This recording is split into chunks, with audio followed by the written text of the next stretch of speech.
This is the FPL Draft Zone, your fantasy team's best signing of the season. Erling Haaland returns to goal-scoring form. Can he fire draft owners to the title? Arsenal hit West Ham for 6. Is Declan Rice becoming a draft option? And Luton let us all down and lose to Sheffield United. So what do we do with their assets now? Hello and welcome to the FPL Draft Zone, a show all about FPL Draft, the king of all fantasy Premier League formats. I'm Dom Crofts and we are going to be getting deep and dirty with all the drama from Gameweek 24 today. There's all the usual bits. There's waiver wants, there's trade targets, there's heroes, there's villains. There is lots to get through, so let's not waste any time. Let's kick things off with a reminder of all the results from Gameweek 24 with just Crystal Palace against Chelsea left to play. And it all began at the Etihad on Saturday lunchtime when Manchester City beat Everton, and the Terminator is back. Erling Haaland grabbing 2 goals for his side to earn them 3 points. He picked up 13 points in the process. Everton, to be fair, showed enough defensive resolve to suggest that their good defensive record should extend all the way to the end of the season, but it wasn't enough on this occasion. Beaten by Manchester City, beaten by Erling Haaland. Then in the 3 o'clocks, Fulham beat Bournemouth 3-1 at Craven Cottage. Muniz scoring twice for Fulham. He is still very lowly owned across draft and perhaps is one to think about if you're short of a striker. It was also 3-1 at Anfield where Liverpool beat Burnley. Their front three all scoring in this one, but Dara O'Shea's goal cancelling out what seemed like a nailed-on clean sheet for the home side. At Kenilworth Road, it was Luton 1, Sheffield United 3, a painful defeat for draft managers this one. Lots of us rostered in Luton assets ahead of what looked like a straightforward home game and ahead of that double game week, but only Carlton Morris and Elijah Adebayo returned for the hosts. Morris edging the points totals with 6 thanks to a 1-point bonus. Spurs beat Brighton 2-1 in North London. Heung-min Son picking up an assist in his return to the Tottenham first team. Brennan Johnson getting a late winner for Ange Postecoglou's side. And it was Wolves 0, Brentford 2. Brentford ending the Wolves hoodoo and Ivan Toney amongst the scorers in that one. Then on Sunday, West Ham 0, Arsenal 6. Declan Rice channeling David Beckham with his goal and his assist. 17 points from him on his return to East London. Bukayo Saka, Saliba, Gabriel all scoring highly as well as Arsenal get revenge for that Emirates defeat earlier in the season. Aston Villa 1, Manchester United 2. United have now done the double over Unai Emery's men, and another goal for Rasmus Højlund. He's now got 4 goals in his last 4 games and 5 in his last 6. And at the time of recording, there is one fixture left to play. Crystal Palace versus Chelsea. Mauricio Pochettino eased the pressure on himself with that FA Cup win over Aston Villa last week, but Roy Hodgson's future still looks pretty bleak. And there is no Eze and there is no Elise to save his bacon this time around. So those are the results from Game Week 24, but who are this week's standout performers? It is time for winners and losers. The FPL Draft Zone, winners and losers. First up, Rodrigo Muniz. 3 goals in 2 games for him now and 24 points over the course of those games. He has responded brilliantly to the signing of Armando Broja on loan, and for those who got the on loan Chelsea man in, you might now be thinking that you've made a little bit of a mistake. I'm not sure how long this is going to last. Muniz's career goals tally is not great, just 21 goals across 100 games. That's roughly 1 every 5 matches that he plays, and you don't need me to tell you that for a striker, that is not great. He didn't set the world alight on loan at Middlesbrough last season either, but right now he is in the side, he is full of confidence, and he is performing. So depending on your striker situation, he could be worth considering as a waiver. A hamstring injury to Raul Jimenez means that striking slot is now a straight shootout between Muniz and Broja, and Fulham have Villa at home, Manchester United away, and Brighton at home in their next 3. Their home form, by the way, has been excellent of late. Another winner this week is Luis Diaz. Darwin Núñez, Diego Jota and Diaz all returned against Burnley, but it is Luis Diaz owners who are celebrating the most after he picked up 2 bonus points to give him a return of 9 points. He's now got 3 returns in as many games. He's picked up 26 points across those games, and he seems to be rediscovering the sort of form that made him look like such a great signing when he first joined Liverpool. There is, of course, a risk of rotation in that Liverpool front 3, but right now, until Mohamed Salah is fit, Diaz and Jota look nailed. Liverpool have a double game week coming up, which we'll be talking about later, and then they face a trip to Nottingham Forest. So if you have got Diaz, you've either got yourself, in my opinion, an in-form asset who can pick you up points, or a very good trade option if you've got your eye on someone else and think his bubble of form might burst. On to losers now, and Jared Bowen is our first loser from Game Week 24. This could easily have been the entire West Ham team, but as their key asset and difference maker, we have gone for Jared Bowen. He's now not returned in his last 5 games, and since Game Week 19, his expected goals, his XG, have been 0, 0, 0.36, 0.27, 0.24, and this weekend 0.06. He is feeding off scraps right now, and he looks like a shadow of the player who got 11 goals earlier in the season. David Moyes' system does not seem to be suiting him. West Ham's next run of fixtures is good. They face a trip to Nottingham Forest next, then they have a home game against Brentford, a visit to Everton, and then they're at home to Burnley. So owners of Jared Bowen will be hoping he rediscovers his form over those next few weeks. But in his run of blanks, he has already come up against the likes of Sheffield United and Bournemouth, and in those games he failed to return. So there is no guarantee that these fixtures will provide an upturn in form. Bournemouth assets also make it onto our losers list this week because they, despite all the celebrations around Areola's impact at the club over the last few months, are without a win in 5 games. They have not had a clean sheet in that time either. Their last 3 games in particular have not looked too tough on paper, and yet they failed to beat West Ham, they failed to beat Nottingham Forest, and this weekend they were well beaten by Fulham. So, not great if you have Bournemouth assets. Their next 2 fixtures as well see them travel to Newcastle United. You can argue how difficult that game is right now. Newcastle not great defensively, but they are scoring a lot of goals. And then they take on Manchester City at home. So the next few weeks do not look too good for Bournemouth. After Newcastle and City, their fixture run does become a little bit more dreamy. They have a trip to Burnley, followed by a home game against Sheffield United, a home game against Luton, a trip to Wolves, and then 2 more home games against Everton and Crystal Palace. But unfortunately, before the light, there is darkness, my friends. And if you own key Bournemouth assets, there may be a few more weeks of pain before the pleasure returns. So that is where we're at in terms of winners and losers from Game Week 24. But who is the one player that sent shivers down rival managers' spines with their display this week? It's time to reveal our fantasy hero of the week.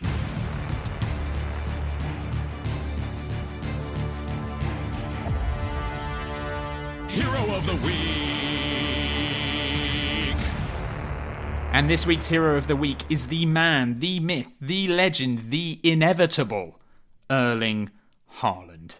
He missed 5 games with that foot injury, but now it appears he is back, and he is back on form. He made a 19-minute cameo against Burnley. He looked rusty. He picked up an assist in the win against Brentford. He looked like he was improving. But then on Saturday, against a defensively resilient Everton, he was the difference maker again. 2 goals, 13 points, and he looked like the player who had that incredible debut season last year when he scored 36 league goals. Completely ruthless, putting away those half chances that other strikers miss. He's now got 16 goals in 19 games. He's got 6 assists in that time as well. Manchester City have now won 6 games on the spin, and they look like they're entering that kind of period of the season where they just look completely unbeatable.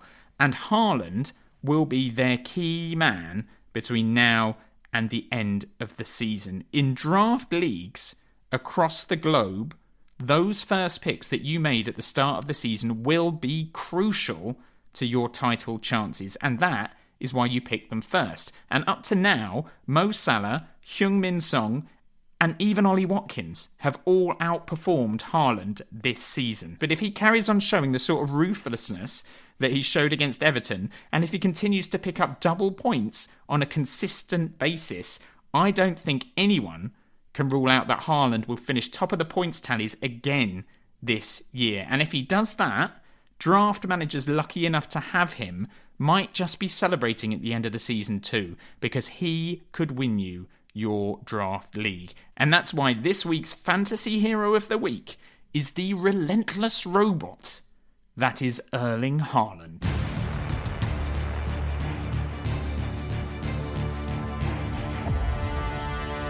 Hero of the Week.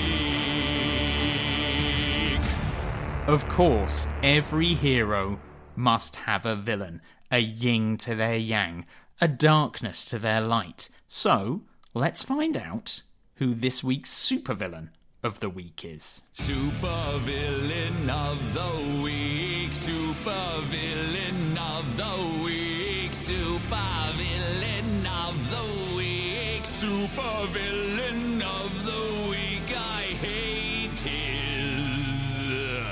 guts. And this week's supervillain is a whole team. It is Luton Town, who let down thousands of draft managers by bending over for Sheffield United this weekend. Prior to this game, they had only lost once in 6 games. They had won 3 of those games, and they seemed to be scoring for fun. Carlton Morris, Elijah Adebayo, Ross Barkley, they were all popular pickups. You were celebrating if you managed to get them on the waivers, even if you managed to trade them in at a cost. Kaminsky, Ogbene, Osho, they were all getting picked up by managers too. Everybody was confident. Everybody was enjoying the Luton love train.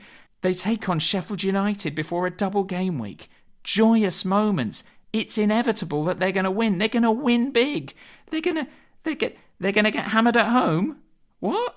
They're going to get hammered at home by Sheffield United, and now none of us have any faith in them whatsoever. Oh, brilliant. If you owned Carlton Morris or Adebayo, well done, because you managed to get a return in pretty trying circumstances. But with Manchester United and Liverpool to come in Game Week 25, is it worth holding on to anyone outside of Alfie Doughty, Ross Barkley, Carlton Morris, or Elijah Adebayo? In particular, I think there has to be big question marks over those Luton defenders that lots of us have brought in outside of Alfie Doughty this week. They've had 2 clean sheets all season. That is a black mark against their defence, of course. To be fair, their XGC stats place them just below mid-table over the last handful of games, so that's promising, I suppose. Those 2 clean sheets they have had, by the way, have also come at Kenilworth Road, so it's not impossible. They might win you some points in Game Week 25. As for Game Week 24, though, let's be honest, they stunk the place up. They let us all down, and that is why they are the latest inductees into our supervillain Hall of Shame. Supervillain of the week, supervillain of the week, supervillain of the week, supervillain of the week. I hate his guts. Right, there is still 1 match left to play in Game Week 24. 2 terrible teams from London battling it out for mid-table mediocrity. So we're going to assume that Chelsea squeak out a narrow win, probably thanks to a Cole Palmer penalty. And we're going to focus instead on Game Week 25, which could be a key week in your draft league because it is a double game week for Manchester City, Liverpool, Luton and Brentford. Now, suddenly, players from those sides have gained even more value, and if you are well stocked, you're probably in a very good position to make it a successful game week. We're going to talk about all that in more detail in just a moment, but first, let's go through the full set of fixtures for you, and it starts with the early kickoff on Saturday lunchtime between Brentford and Liverpool. Liverpool won the reverse fixture 3-0 in game week 12, but Brentford are actually unbeaten at home to Liverpool in their last two, and during the course of those two matches managed to score 6 goals. So that's something to think about. Burnley take on Arsenal at Turf Moor. Arsenal won 5-0 at the Emirates earlier in the season. Burnley have lost both their home games against the other two title contenders, City and Liverpool, conceding 5 goals in the process and failing to register a goal. And let's not forget that Arsenal are fresh from smashing West Ham 4-6. It's Fulham at home to Aston Villa at Craven Cottage. Fulham have won 5 of their last 7 home games now. They've only lost once in that time, so they could pose a tough test for Unai Emery's stuttering side. It's Newcastle against Bournemouth. Expect goals in this one, with Newcastle scoring and conceding for fun. Newcastle haven't kept a clean sheet in their last 7 now, and Bournemouth have not kept a clean sheet in their last 5. Both teams to score, perhaps. It's Nottingham Forest versus West Ham at the City Ground. Forest have scored in each of their last 7 games now. West Ham's last 2 away games have seen them beaten heavily at Manchester United and drawing at Sheffield United. And it's Spurs against Wolves in North London. Spurs have won their last 5 home games now, so a tough test for Gary O'Neill, who will be looking to avoid back-to-back defeats for the first time since game weeks 13 and 14. The late kickoff on the Saturday sees Manchester City taking on Chelsea, the first of 2 home games for Manchester City in game week 25, with Chelsea visiting the Etihad. The reverse fixture was that 4-4 draw earlier in the season. And then on Sunday, it's Sheffield United against Brighton. Sheffield United hoping to make it 2 wins in a row for the first time this season. Brighton looking to avoid 2 defeats in a row for the first time this season. At Kenilworth Road, it's Luton against Manchester United. United sneaked a 1-0 win over the Hatters at Old Trafford, and they seem to be hitting a little bit of form after a miserable first half of the season. Luton, of course, were pretty underwhelming in game week 24, but you would expect a reaction from them this coming game week. On Monday, it's Everton against Crystal Palace. Everton won 3-2 at Selhurst Park earlier in the campaign. Palace will be without Michael Olise and will almost certainly be without Eze as well.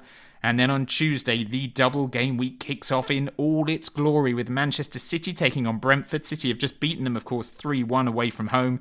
You would expect more of the same at the Etihad. And then on Wednesday to finish, it's Liverpool against Luton 4 days before their League Cup final against Chelsea. Will Liverpool make changes for this one? It's something that we need to think about. There are 12 games to look forward to in game week 25, so let's waste no more time and take a look at some waiver wants. The FPL Draft Zone Waiver Wants. Now, of course, the easy thing to do here is to focus only on the teams with 2 fixtures, and we will, of course, get to those teams later on, but there are actually some other teams whose fixtures look pretty appealing as well, and they could be the difference between winning and losing your game week. Obviously, Arsenal going to Burnley looks like a pretty tasty fixture if you have Arsenal assets, but if you don't, Takahiro Tomiyasu remains a good option if you want some Arsenal coverage at the back.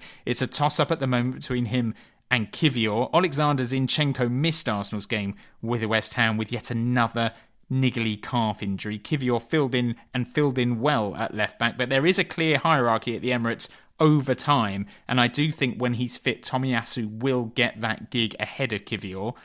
He has only just returned from the Asian Cup, of course. He had a little knock which kept him out of the West Ham game, but if Zinchenko does remain injured, I'm sure he will play his part in Arsenal's next run of fixtures, and their next run of fixtures look good. They have Burnley away, then they have a home game against Newcastle, a trip to Sheffield United, and a home game against Brighton. So if Tomiyasu plays in any of those games, you would fancy him to get some returns. And by the way, talking about Arsenal fullbacks, it is way too early to think about Jurrien Timber as a draft option, but I don't know if you saw the news that Arsenal have registered him in their Champions League squad. So late March, early April could see the return of timber as well.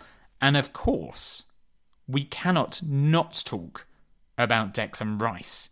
A bit like Rodri at Manchester City, he is not someone you would automatically target for your draft team. But right now, if he's available on the waivers, I would be targeting him for your draft team. His form this season has been outrageous. He's got 4 goals, he's got 4 assists, he's got 10 bonus points for the season as well now. He's actually Arsenal's 4th highest point scorer, behind only Bukayo Saka, Martin Odegaard and William Saliba, and he's 5 points away from joining the elusive 100 club. He's currently the 14th highest point scorer in the game for FPL midfielders. He's ahead of the likes of Gabriel Martinelli, his teammate, Bruno Fernandes, Marcus Rashford, James Maddison, and, according to figures from Draft FC, he is still available in just under 20% of 9-team draft leagues. So, as I say, if he is free in your draft league, he is someone you should be looking very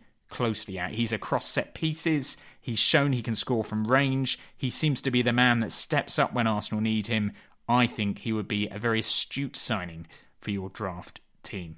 Another game this weekend that I think you should be focusing on is Sheffield United against Brighton, a fixture which should provide some big point-scoring opportunities. I think it's fair to say that Sheffield United are the whipping boys of the Premier League this season, and even though they got a very good result at Luton, I don't expect that to change. They've now conceded 60 goals in the league, which is 10 goals worse than the next worst team, which is Burnley, and that means that on average they're conceding around 2.5 goals a game. That does not win you football games. They've conceded 16 goals in their last 6 games. They're coming up against one of the most attack-minded, creative teams in the league in Brighton, and Brighton are fresh from a last-minute painful defeat to Spurs, which is going to surely get them pumped up for this one. Mitoma is back in the side as well. He looked good. They have a style of play that is famously difficult to counter. You have to get your press spot on. You have to be incredibly brave to have any chance of beating them. And I just cannot see Sheffield United being able to deal with them at all. Sheffield United have had some very heavy defeats this season. They lost 8-0 at home to Newcastle. They've been beaten 5-0 against Burnley and Arsenal and Aston Villa. And I would expect Brighton to put them to the sword as well and make them wish that they were still in the Championship. So if you have got yourself some Brighton assets, then you have every chance of some very lovely fantasy returns. The likes of Danny Welbeck and Jan-Paul van Heck could all be good pickups if they are still on your waivers. And a word as well for Simon Adingra. 2 assists for Ivory Coast as they went on to win AFCON. He will be back for them next week. Ansu Fati is still relatively low owned as well. He played 33 minutes against Spurs, so a few players out there who could form part of a brand new tactic for your fantasy team, which I'm going to call Target Sheffield United. And I'll be honest, even though they beat Luton, I believe that is a pretty good tactic to employ. Another team to consider investing in this week are Everton. They play a Crystal Palace side who will be without their 2 talismen, Eze and Elise. Everton have the second most clean sheets in the league with 8. Half of those have been at Goodison Park. And while Crystal Palace may surprise us all by beating Chelsea on Monday Night Football, a trip to Merseyside is another matter entirely. And I would expect Everton to win and quite possibly keep a clean sheet as well. So Everton defensive coverage could be a good idea. Jared Branthwaite is likely to be available on your waivers. He was fantastic in the defeat against Manchester City until Erling Haaland bullied him off the ball for that second goal. Ben Godfrey has started the last 3 as well. He was withdrawn before the hour mark against City, but Sean Dyche has said that was a fatigue issue and nothing long term, so he's likely to be involved as well. Dwight McNeil is low-owned if you fancy some Everton offensive action, and Jack Harrison and Dominic Calvert-Lewin, they're other players to think about, depending on your squad needs. We've talked a lot about Newcastle United recently. They have been scoring and conceding for fun. I certainly wouldn't have any faith in their defensive assets, but they have scored now 10 goals in their last 4 home matches, and Jacob Murphy and Harvey Barnes remain good options. They're both likely to get minutes in that game against Bournemouth. Sean Longstaff remains very low owned as well. He's actually having a quietly effective season, 4 goals and 3 assists so far, which means he's got more fantasy points than the likes of Karo Matoma, Kai Havertz, Ross Barkley and Jeremy Doku, who I think most draft managers would happily pick up if they were available on the waivers. And one player who might still be available on your waivers and does seem to be finding a little bit of form is Brennan Johnson.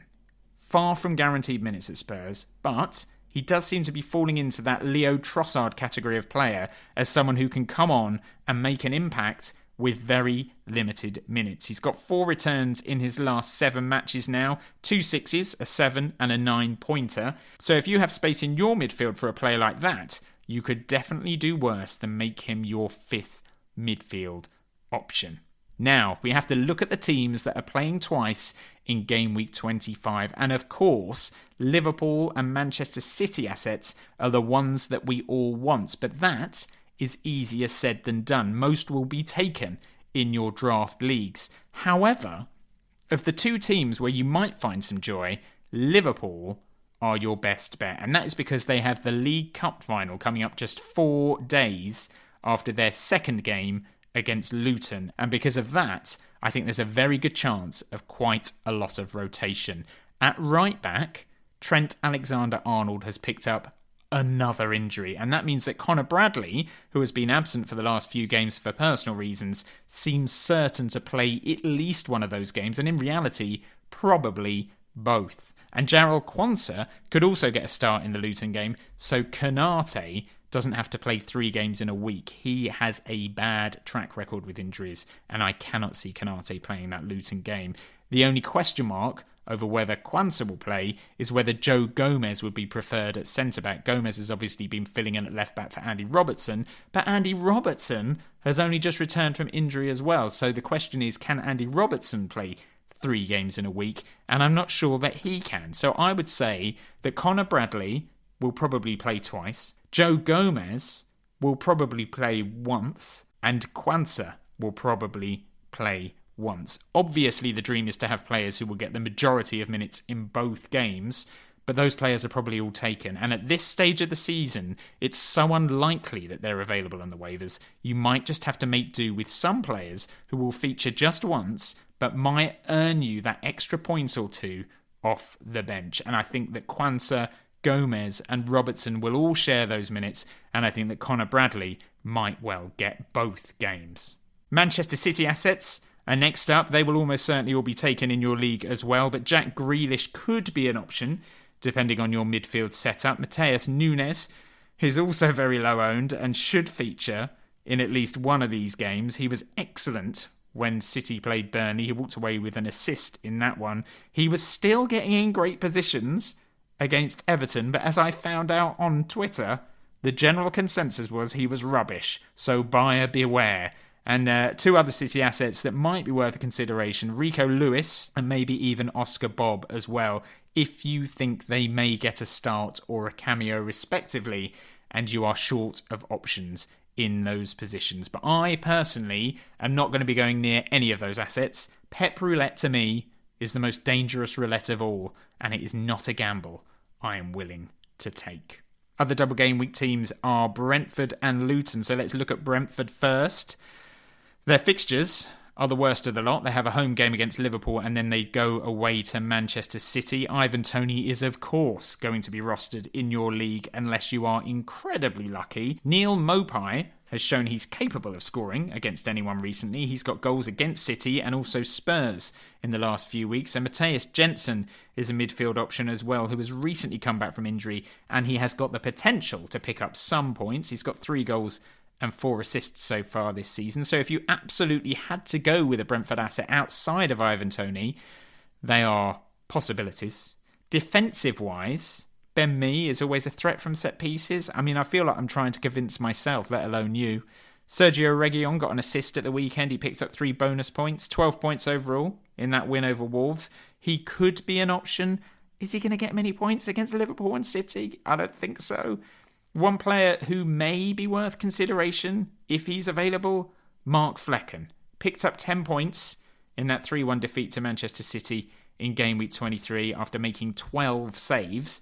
He made another 5 saves against Wolves this weekend, so if you want to roll the dice on him, that is an option. But for me, Brentford are a hard avoid unless you've got Ivan Toney or maybe at a push, Neil Mopai.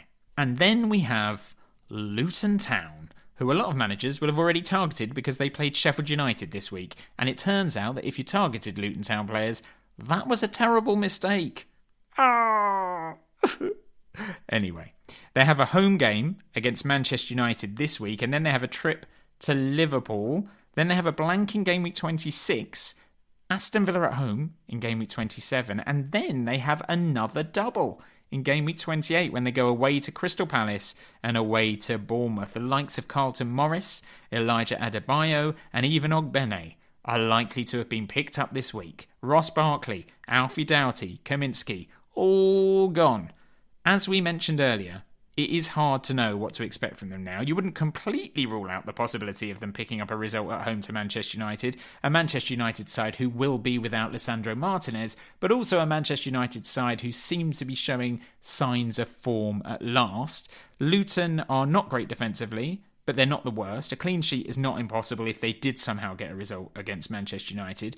The likes of Osho and Bell may still be available in your league, and Bell managed to pick up 2 bonus points in that defeat to Sheffield United. I don't know how, but he did. So if you think there is a slim chance of a clean sheet against United, and let's face it, there's always a chance, isn't there? There's always a chance. Then maybe Luton defensive assets could still enhance your game week. Imagine this. 6 points against Manchester United. Oh, lovely. And then an appearance point, or maybe 2 points against Liverpool. 8 points, walking away with 8 points from a Luton defender. Yes, please. Would I bet on that happening? Not a chance. Okay, so they are some of your waiver wants for this week. But what about trade targets? Well, there's one man who we feel could be worth targeting over the next few game weeks and could be an undervalued asset between now and the end of the season. It's time for trade targets. The FPL Draft Zone. Trade targets. Yes, and this week's suggested trade target is Martin Ødegaard. He got 2 assists and 10 points in that 6-0 win against West Ham United. He's now got 4 goals and 6 assists for the season. But this weekend, he became the first player in any of the top 5 European leagues to hit 50 big chances created. He is playing in a slightly deeper role than last season when he scored 15 goals and got 8 assists, but Arsenal's slight change in shape over the last few weeks, with Kai Havertz leading the line instead of Gabby Jesus, seems to have had a big impact on both Gabriel Martinelli and Bukayo Saka, both in terms of their output and their positioning. And with that in mind, Martin Ødegaard looks to be in a great position to have a very strong and very creative second half to the season. I am not saying he is going to match last year's tally. He is not going to get 11 goals to make it 15 for the season. That is not going to happen. Last season's tally from Ødegaard was on a par with Frank Lampard's best output in his heyday. But Ødegaard, who has been slowly ticking along all season, looks like a new man since Arsenal came back from that Dubai trip. And I think that if a rival manager has him and you think they might be prepared to give him up, he could be well worth trying to get into your draft team. He's playing in a top 3 side at worst. Arsenal have good fixtures in the short and medium term. He is nailed and he still has several gears to go up. So Martin Ødegaard is a player to watch and a player to try to trade for if you think you can get him. And that is almost it for today. Game week 25 starts on Saturday, the 17th of February. The deadline for those waivers is Friday, the 16th of February at 11 a.m. Don't forget there are doubles this week for Liverpool, for Manchester City, for Brentford and for Luton. So when you're setting those waivers, keep that in mind, but also keep in mind that there are still some very enticing fixtures involving other teams that could help you win your game week. We'll be back next week with more waiver suggestions, ones to watch, heroes, villains, and much, much more. And in the meantime, don't forget to subscribe to us on whatever podcast platform you use. If you could also give us a review as well, that would be fantastic. It will also help other managers to find us. You can also give us a follow on social media if you like. We're at FPL Draft Zone on Twitter and on Instagram at FPL Draft Zone. And until next time, good luck with all things draft, and bye for now.